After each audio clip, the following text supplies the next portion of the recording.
Hello दोस्तों, आप सभी का मेरे YouTube channel GK comma math हैस में स्वागत है। हमने चोल शासक जो 9वीं शताब्दी में उद्भव हुआ था उसके बारे में पढ़ा था।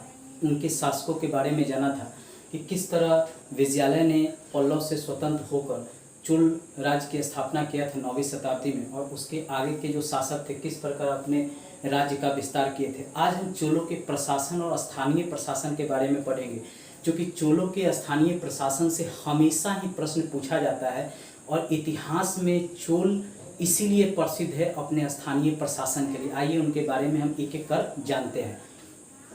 चोल प्रशासन, सबसे ऊपर राजा होता था, उसके नीचे उप राजा होता था जिसको राजकुमार कहते थे। जो राजकुमार होते थे वही उप राजा होते थे, राजा के नीचे होते थे, और इनकी नियुक्ति प्रांतों में होती थी।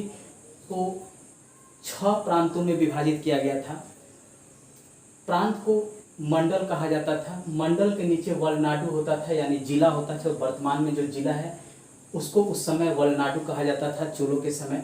उसके नीचे नाडु होता था, नाडु के नीचे कुर्रम होता था, कुर्रम के नीचे कोट्टम होता था। स्थानीय सबसे नीचे का ये प्रशासन होता था। इस समय सरकारी अधिकारी भी 2 भागों में विभाजित किए गए थे। ऊपरी श्रेणी को पेरुंदनम कहा जाता था और निम्न श्रेणी को सेरुंदनम कहा जाता था। ऊपरी श्रेणी को पेरुंदनम और निम्न श्रेणी को हम सेरुंदनम कहते थे। इसको याद रखिएगा। और ये जो था वंशानुगत था, यानी वंश के आधार पर जो है इनका निर्धारण होता था। इनको जो था भूमि दिया जाता था। जो ये काम करते थे उस समय इनको जो वेतन के रूप में भूमि दिया जाता था, और ये भूमि भी वंशानुगत होता था। हमेशा प्रश्न पूछता है कि चोल प्रशासन में जो अधिकारी होते थे उनमें सबसे ऊपर कौन होता था, तो पेरुंदनम होता था, और उसके नीचे कौन होता था, तो सेरुंदनम होता था। ये हमेशा पूछा जाता है, इसको याद रखिएगा, हमेशा प्रश्न में ये पूछे जाते हैं। अब जो था स्थानीय प्रशासन, स्थानीय प्रशासन से हमेशा ही प्रश्न पूछा जाता है हर एग्जाम में, चाहे वह बीपीएससी हो, यूपी पीसीएस हो, कोई भी पीसीएस हो, एसएससी, बैंकिंग, रेलवे, सब में स्थानीय प्रशासन से हमेशा ही प्रश्न पूछे जाते थे। उत्मेरु अभिलेख से इनके स्थानीय प्रशासन के बारे में आता है वर्णन। जब भी उत्मेरु अभिलेख में यह वर्णन किया गया है स्थानीय प्रशासन के बारे में, और इनको 3 भागों में बताया गया है। उर सभा, जिसको महासभा भी कहते थे, और नगरम, ये 3 भागों में स्थानीय प्रशासन को विभाजित किया गया था। उर में सर्वसाधारण लोगों की सभा थी, यानी जो स्थानीय लोग थे गांव के, वो लोग इसमें भाग लेते थे। उर में ग्राम, पुर, नगर इसमें सम्मिलित होता था उर में। अब गांव के वरिष्ठ ब्राह्मण की सभा होती थी, उसको करते थे अग्रहार। ये इसमें जो थे श्रेष्ठ लोगों की सभा होती थी। इसके लिए कुछ मापदंड निर्धारित किए गए थे। इसके सदस्य बनने के लिए पहला तो होता था कि इन लोगों के पास अपनी भूमि होनी चाहिए, अपनी भूमि पर अपना घर होना चाहिए, कोई कर्ज नहीं होना चाहिए, ईमानदार होना चाहिए, वेदों का ज्ञाता होना चाहिए, 35 से 70 वर्ष के बीच होना चाहिए, 3 साल से अधिक अगर किसी समिति के सदस्य हैं तो अन्य समिति के सदस्य वे नहीं बन सकते हैं। ये सब कंडीशन था। वही सभा या महासभा के सदस्य हो सकते थे। अब इनके कार्य क्या है? गांव का मंदिर का निर्माण कराना इनका कार्य था, आय व्यय का प्रबंधन करना इनका कार्य था, कर वसूलना इनका कार्य था, भूमि का वर्गीकरण करना इनका कार्य था। जो भी कर वसूलते थे सार्वजनिक भूमि से, वो क्या करते थे, राजा को भेज देते थे। अब ये सभा होता कहाँ था, तो गांव के मंदिर के पास होता था, जलाशय के किनारे हो सकता था, वृक्ष के नीचे हो सकता था। तीनों जगह पे सभा आयोजित किया जाता था।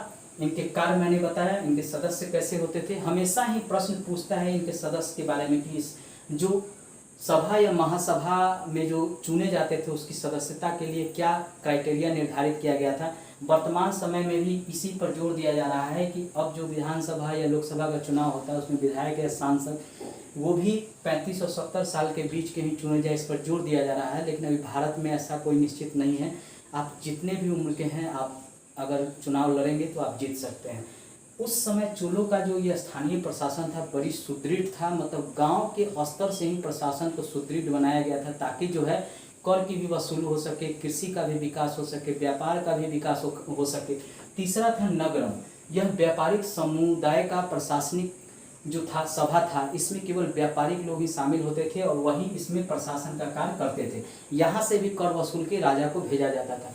हमेशा ही चोलों के स्थानीय प्रशासन से प्रश्न पूछा जाता है और खासकर ऊर और सभा दोनों में अंतर पूछा जाता है। तो याद रखिएगा, ऊर जो था सर्वसाधारण लोगों की सभा थी, इसमें कोई जरूरी नहीं था कि इसमें शामिल होने वाले को वेद का ज्ञाता हो, उनके पास अपना घर हो, ऐसे कोई कंडीशन नहीं था। जो भी गांव के लोग थे वो ऊर के सदस्य हो सकते हैं, लेकिन सभा या महासभा के सदस्य होने के लिए वेद का ज्ञाता होना जरूरी था, उनका अपना मकान होना जरूरी था, उनके पास अपनी भूमि होना जरूरी था, 35 से 70 वर्ष का ही होना जरूरी था, ईमानदार होना जरूरी था, और 3 साल से अधिक वे किसी समिति के अगर सदस्य हैं तो अगले समिति के सदस्य नहीं हो सकते थे। ये कंडीशन था, तभी आप जो है सभा या महासभा के सदस्य बन सकते हैं। नगरम के लिए कोई कंडीशन नहीं था, ये व्यापारिक लोगों की जो था सभा था, इसमें व्यापारिक लोग ही इसका प्रशासन का कार्य करते थे, कर वसूल के राजा को भेजते थे। नेक्स्ट वीडियो में हम समाज और इनके जो कृषि और व्यापार से संबंधित इनके समय क्या कार्य किए गए उसके बारे में हम चर्चा करेंगे। उस वीडियो को भी जरूर देखिएगा, लाइक सब्सक्राइब शेयर कीजिएगा, दोस्तों को भी शेयर कीजिएगा, फेसबुक व्हाट्सएप इंस्टाग्राम पर जरूर शेयर कीजिएगा। धन्यवाद दोस्तों।